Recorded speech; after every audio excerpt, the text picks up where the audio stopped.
Assalamualaikum warahmatullahi wabarakatuh.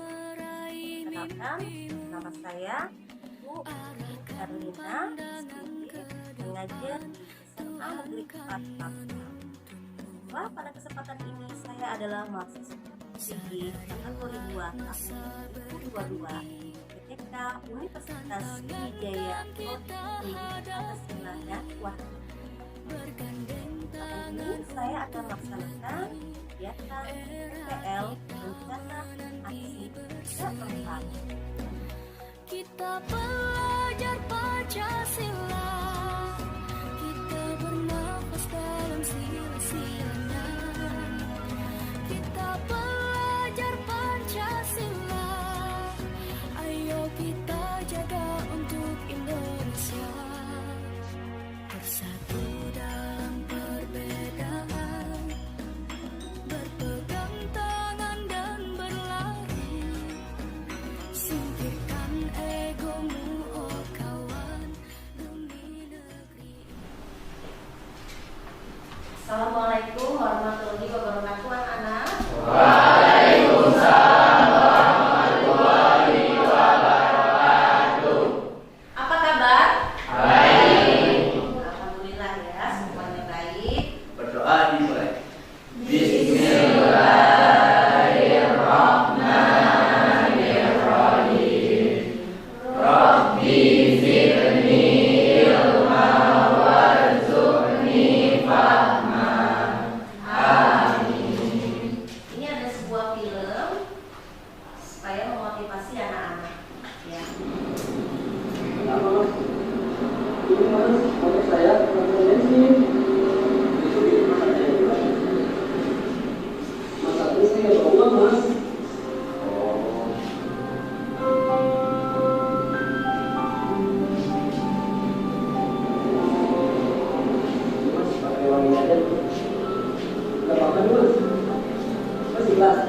Alam dari soal itu mas, itu tukang bensinnya ada di depan ya.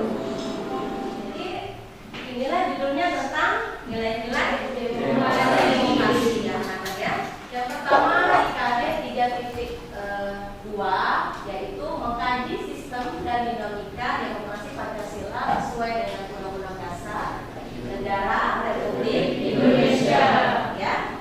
Di 4.2 menyajikan hasil kajian tentang sistem dan dinamika demokrasi sesuai dengan Undang-Undang Dasar. Ya, ini di KD 3.2 itu ada pengetahuan, di 4.2 ada KD keterampilan, dan KD 1.2 itu menghargai nilai-nilai ketuhanan dan demokrasi Pancasila Undang-Undang Dasar ya Negara Republik Indonesia tahun 1945. Ada 7 pembelajaran, ada 4 poin yang harus anak-anak capai pada pertemuan ini ya. Tadi Bapak Guru sudah tulis tadi ya. Yang pertama itu sikap spiritual, sosial, pengetahuan, dan keterampilan. Nah inilah yang akan kita gunakan model pembelajaran PBL ya pada pertemuan itu. Ada berapa nilai-nilai demokrasi? Nah di situ ada 7 ya. Sebelahnya ada 7 lagi, 7 ya. Yang pertama itu nilai kebebasan menyatakan pendapat. Jadi nilai-nilai demokrasi itu ya poinnya ada 3. Di mana tuh yang kita terapkan nilainya itu? Yang pertama di kehidupan berbangsa dulu, berbangsa dan bernegara. Ya, karena kan kita tinggal di negara Indonesia. Yang kedua Masyarakat. di masyarakat. Tempat tinggal anak itu namanya masyarakat. Ya, bermasyarakat. Oke, dan yang ketiga Kehidupan di raya. sekolah. Nah, jadi ada 3 poin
Memberikan saran. Abdul berdiri. Kayak mana dulu? Memberikan saran, berdiskusi. Boleh, terus? Memberikan pendapat. Terus berdiskusi, apa lagi? Memberikan Musyawarah. Minyak? Kerja kelompok. Oke, benar nggak kira-kira? Benar. Tepuk tangan untuk aku. Belajar lagi aku ya, tapi sudah bagus jawabannya. Bahwa benar apa yang dibilang Abdul itu menyatakan pendapat itu sama saja mengeluarkan pendapat, inspirasi atau aspirasi, apalagi sudahnya bermusyawarah.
Waalaikumsalam warahmatullahi wabarakatuh. Siap semuanya. Kami dari kelompok 3 itu sudah menunjukkan materi yang berjudul pemerintahan yang tidak transparan, ciri dan dampaknya. Materi pertama akan dijelaskan oleh Saudara Zulfi. Kepada Zulfi kami persilakan. Yang pertama itu pemerintahan yang tidak transparan. Pemerintahan itu merupakan pemerintahan yang tidak terbuka, yang dimana cuman pihak tertentu saja yang tahu dan tidak melibatkan masyarakat. Salah satu contoh kasusnya itu adalah PPPU, Peraturan Pengganti Undang-Undang. Ini adalah merupakan kasus yang dimana tidak melibatkan masyarakat dan juga di dalamnya ada korupsi dalam pihak pemerintahan. Silakan dalam implementasi dari kelompok di sana. Sebutkan ciri pemerintahan yang tidak transparan dan apa dampaknya. Pemerintahan yang tidak transparan apa dampaknya ya? Oke, saya akan menjawab lagi dari Abdurrahman. Jadi ciri pemerintahan yang tidak transparan itu yang pertama, rakyat tidak punya hak ikut serta dalam pemerintahan. Otomatis pemerintah itu bersifat absolut. Oke, yang kedua, pemerintah tidak memiliki pertanggungjawaban kepada rakyat. Otomatis itu merugikan rakyat kan, karena dia itu berpindah sendiri tanpa ada pemerintah. Dan yang ketiga, tidak terdapat kontrol atau pengawasan pemerintah oleh rakyat. Yang keempat, ideologi yang dianut adalah konfliknya. Yang kelima adalah tidak ada yang pembagian kekuasaan.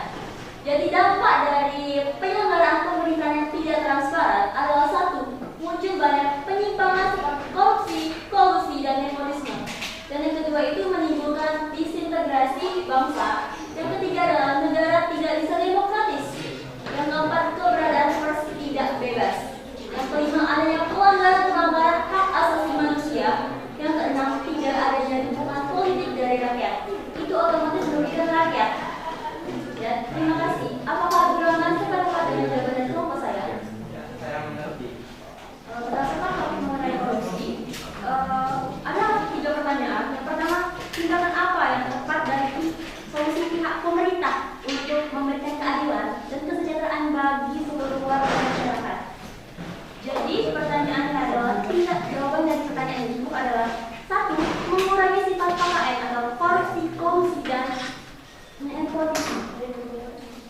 yang marak terjadi di negara hukum ini. Yang kedua itu aturan tegas yang harus dijalankan. Yang ketiga itu penyelenggaraan pemerintah harus bersifat terbuka, di mana umum masyarakat agar jelas dana dipakai anggarannya keamanan untuk menjadi Indonesia lebih baik dan maju. Dalam pembelajaran demokrasi hari ini kita memahami makna demokrasi sangat penting dilakukan supaya kalian tidak terjebak kepada penafsiran yang salah dalam mengartikan demokrasi. Nah, kesimpulannya untuk tambahkan dikit, jadi sudah benar, Chelsea sudah menjawab dengan tepat ya bahwa pentingnya demokrasi itu sangat berpengaruh di kehidupan masyarakat. Soalnya sulit banget dong. Kalau soalnya tidak ada yang mengerti, tanya sama ibu ya.